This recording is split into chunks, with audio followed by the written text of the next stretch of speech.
गुरु प्यारी सात संगत जी, प्यार से कहना धन निरंकार जी।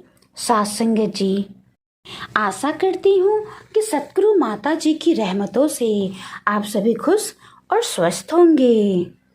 आज एक बहुत ही खूबसूरत साखी के साथ हाजिर हूँ। सात संगत जी, हमें कभी भी परोपकार के गुण को भूलना नहीं चाहिए। जब कभी मौका मिले तो दूसरों की सहायता जरूर करनी चाहिए।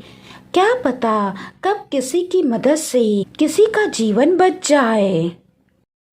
आज की खूबसूरत साखी इसी विषय पर आधारित है। तो आइए संतो जी, आज की साखी सुने। सासंगे जी, दौड़ते भागते शर्मा जी जैसे ही ऑफिस पहुंचे, डायरेक्टर के करीब चपरासी ने उन्हें बताया, सर ने आपको आते ही अपने कैबिन में मिलने के लिए कहा है। डरते डरते जैसे ही वो अपने सर के कैबिन में गए, तब डायरेक्टर साहब एकदम से शर्मा जी पर बरस पड़े और कहने लगे, शर्मा जी, इससे पहले कि आप एक नई कहानी सुनाएं, मैं आपको साफ साफ कह देता हूँ कि आप आज आराम करिए, छुट्टी का एप्लीकेशन दीजिए और जितनी समाज सेवा करनी है जाके कीजिए। तंग आ चुका हूँ मैं आपकी परोपकार की कथा सुन सुन कर। क्या फर्क पड़ता है आपकी समाज सेवा से? अगर नौकरी करनी है तो ढंग से कीजिए, और नहीं तो समाज सेवा करना है, परोपकार करना है तो नौकरी छोड़ दीजिए। एक ही जगह ध्यान लगा रहे तो ठीक है, दोनों जगह ध्यान लगाकर क्या फर्क पड़ता है। सात संगत जी, शर्मा जी डायरेक्टर साहब के आदेश अनुसार उस दिन छुट्टी का एप्लीकेशन देकर ऑफिस से बाहर आकर सोचने लगी, अभी से घर जाकर क्या कर लूँगा, क्यों ना हॉस्पिटल जाकर उस बच्चे का हाल चाल पता कर लूँ जिसे किसी दुर्घटना के कारण सड़क में पड़े हालत में देखकर अस्पताल पहुंचाने के चक्कर में ऑफिस देर से पहुंचा और साहब की डांट खाए। शायद अब तक उसे होश भी आ गया होगा। सात संगत जी, शर्मा जी के कदम अस्पताल की ओर चल पड़े। जैसे ही वे अस्पताल पहुंचे, तब डॉक्टर ने उन्हें बताया कि बच्चे को होश आ गया है और उसके माता पिता भी आ चुके हैं। आइए, मैं बच्चे के माता पिता से मिलवाता हूँ आपको। सात संगत जी, डॉक्टर शर्मा जी को बच्चे के माता पिता के पास मिलवाने के लिए लेकर गए और बच्चे के माता पिता से कहा, इनसे मिलिए, ये है शर्मा जी जिन्होंने आज सुबह आपके बच्चे को यहाँ एडमिट कराया। अगर समय पर ये बच्चे को यहाँ नहीं लाते और अपना ब्लड नहीं दिए होते तो कुछ भी हो सकता था। शर्मा जी चौंकते हुए बोले, सर आप, ये आपका बेटा है? सात संगत जी, शर्मा जी के सामने डायरेक्टर साहब थे, हाथ जोड़कर खड़े और आंखों में आंसू लिए हुए बोले, शर्मा जी, हो सके तो मुझे माफ़ कर दीजिएगा, मैंने आपको बहुत गलत समझा, पर अब मैं जान चुका हूँ कि फर्क तो बहुत पड़ता है। आपकी समाज सेवा और आपकी परोपकार की भावना ने आज मेरे बच्चे की जान बचा ली।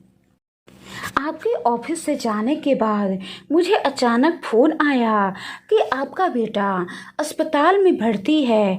मैं दौड़ा दौड़ा अस्पताल आया तो डॉक्टरों ने मुझे बताया कि कैसे एक व्यक्ति ने सही समय पर मेरे बेटे को अस्पताल लाया, लेकिन अब मुझे आपसे मिलकर पता चला कि वो व्यक्ति और कोई नहीं, आप थे।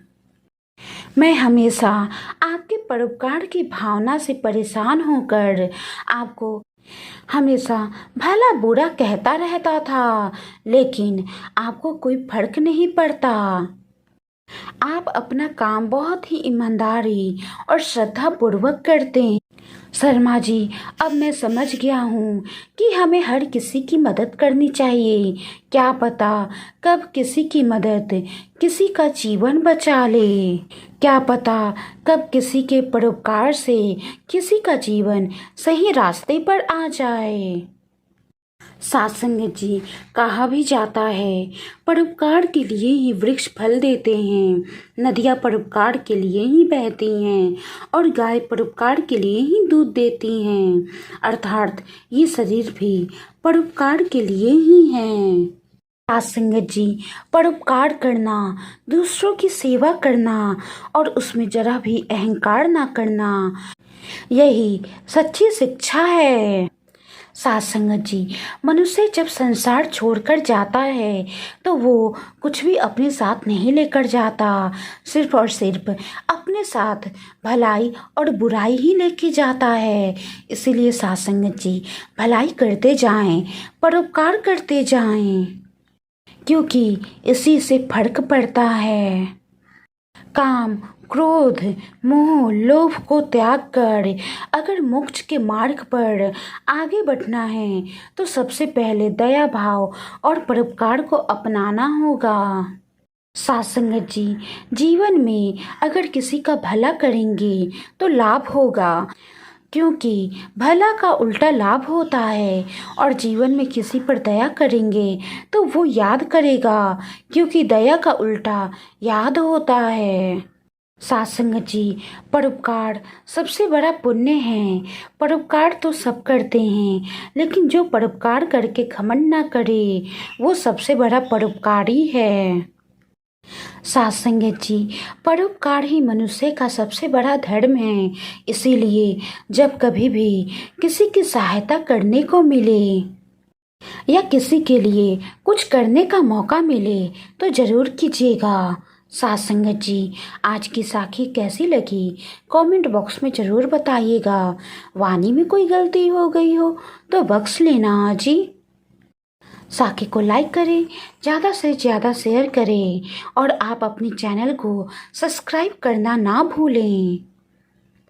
सात संगत जी, अगली बार हाजिर रहूंगी एक बहुत ही खूबसूरत और प्यारी साखी के साथ। गुरु प्यारी सात संगत जी, प्यार नाल कहना, धन निरंकार जी।